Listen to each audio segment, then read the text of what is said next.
Got the leather out today for the Facebook viewers. Yeah, the leather. I worn this once before. I was talking about Han Solo. I didn't like the Han Solo movie. All right, it's Marky Billson, your voice of choice for a new generation of Tri-City sports fans. The name of the program is Tri-City Sports Now. You know what we do. We own the Tri-Cities on 1420 WEM and the hardest hitting opinions in the market. Hardest hitting opinion is going to come very shortly. Best guests are as follows. At the bottom of the hour, Joe Panucci, the head coach of the first place ETSU baseball team, 3-0 in the Southern Conference. Yep, it leads Samford by, well, I actually think it's one of those things where if I'm mistaken, they're in first place but a half game back. One of those things. They're 3-0 and Samford's 5-1. So it's one of those things, you know. But you get early on in the year and all. We'll probably see some of that in the baseball standings coming up here. Especially if you get these cold weather games and all this. And I just, I am big on starting the season early. I don't like the World Series in November. I don't really like the World Series around Halloween.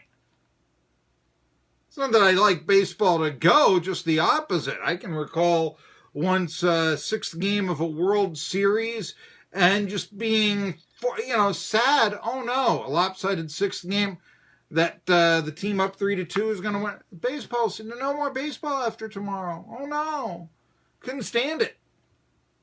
But this asking people to sit in 35-degree weather, which we may be doing today for our broadcast of Unicoi County baseball later on, as a matter of fact, but that there needs to be either a revival, and I'm not one of these. But maybe opening the season up in Japan isn't such a bad idea. I think it's better than asking fans and to sit next to empty seats in 35-degree weather. And I just don't think that the play is of the highest caliber that way. The comfort for both. Anyway, though, the Bucks are off to their bid that I can actually get on them for losing yesterday to Georgetown. What's Georgetown? It's only their 7th victory of the year. Georgetown usually stinks. So I can get on Joe Panucci now for losing to the Hoyas because of that. 1:15, not at 1. 1:15, it's Jerry Bonkowski, the right rev of speed. Yep, Bristol week begins. We're going to start the coverage here. Why do the Bush brothers always... Is this fun? I mean, pony cars, those Camaros aren't winning on those short tracks. What to expect? So we'll be talking about that. And then at 1:30, I heard a rumor. Bum, bum, ba-da-da-da, dun. I heard it. Okay, I'm a child of the 80s. And usually I'd be going back or Appetite for Destruction or something like, and that's 80s music. But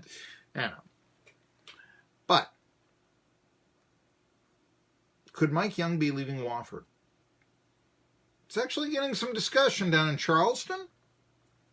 And SoCon John Hooper is going to come on and tell us about that. And so we look forward to hearing from them. I want to begin the show, however, talking a little bit about a lot about who the next Lady Vols coach should be. And I mean, I don't care if you can get Gino Ariema. It's got to be a chick. And it's this simple. We are in an era where equal play for women is on the forefront of the American mindset. So what would it say if Tennessee brought in a male coach and paid him more than either Holly Warlock about this? Because, Louisville lost yesterday to Connecticut. Connecticut goes to the Final Four. What is it? They haven't missed since 2006, so it's there. And Jeff Walsh, he was the Louisville coach who took the Cardinals to the Final Four last year. Okay, this year they only go to the Elite Eight. Number one, But then the thought must have been because people at Louisville think it's just a matter of time before Waltz leaves the Cardinals and becomes the next Lady Vols head coach. Now, this rumor has died down a little bit. And I got to tell you something. AD Phil Fulmer once he has to hire a woman to be the next head coach of the Lady Vols. I'm not saying that, right? Unless Fulmer wants to throw away the entire legacy of what the Lady Vols stand for. Lady Vols. It's like what Gene Henley said also on this show. Tennessee fans don't like it. Lady Vols fans probably have an understanding of what their program is. And it's more than just winning basketball games. Look, you want to win basketball games and never miss the NCAA basketball games. You're going to say, well, only 19 of them lost to Vanderbilt. Even this putrid Vandy team of this year, I mean, let's go back to, 1982 or something. I'm sure that this putrid Vandy team could Vols, and I'm not saying that because the 82 Vols would now be, in their 50s or so. I'm saying it because the talent level throughout women's basketball has improved. In 1982, I believe Cheney State played for. That's Holy Cross winning the 1947 NCAA. The job should go to the best candidate. Agreed. It's going to be a chick. It has to be a chick.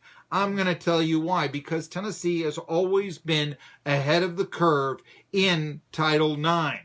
And you just think about where before Title IX, which actually really got its most attention by what it did in sports, and it was adopted by the NCAA in 76. Remember, however, that women's basketball wasn't adopted by the NCAA until 82.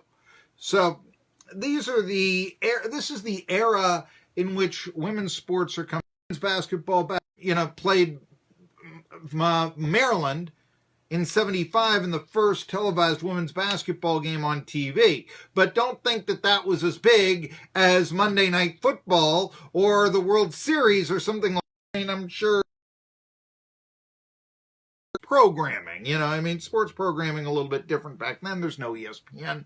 But in 74, Pat Head becomes the head coach of the Lady Vols, who I believe were debating whether or not they should be called the Lady Vols or the Volettes.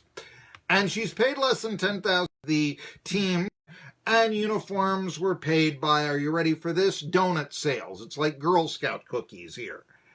Back in 1974, I didn't even know this, and doing some research for my commentary today, I found this out. TSSAA was still playing 6-on-6 women's basketball. That didn't change until 79. I didn't know this, that Pat Summitt actually just paid players from Tennessee, maybe because she found that rule to be archaic. She demanded it to be changed in 76. It took 3 years, and she did not recruit in the state until it was dropped and that you had 5-player. So took the name, by the way, Pat Summitt. She was married in 1980, so I had the maiden name. I knew that, but I was somewhat late in knowing that, to tell you the truth. I remember being a teacher saying, you didn't know that? She wasn't a baseball player, okay? But I do know who Pat Summitt is, and have fought for equality in women's basketball, in all of sports. And in doing so, women's basketball went from, say, the Immaculatas and the Westchesters, that's Gino Ariama's alma mater, by the way, and it went past those Cheney States and Western Kentuckys and Old Dominions and Louisiana Techs by. And instead of a few thousand a year, Summitt would ultimately earn $1.5 million a year. Women's basketball coaches were now getting comparable, sport was getting comparable attention. For 19 a basketball player, and I thought, it'd be a nice gift for her birthday if I got her a pair of Lady Vols shorts. I went to every sporting goods store in the Tri-Cities.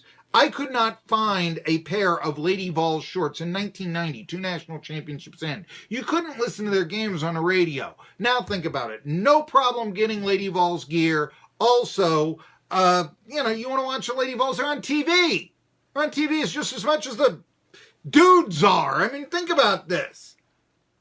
Legacy isn't really 8 national champions, but really that was a product of Pat Summitt being ahead of the curve in Title IX and getting Tennessee to fund her team, getting her better facilities, this sort of thing, where other programs were, still putting all their money into their football program or their basketball program. They were behind the curve in Title IX.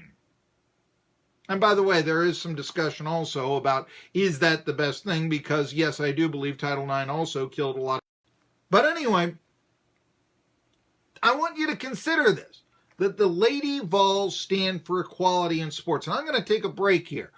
Equality in sports, think about what's going on in the country right now. Lots of discussion.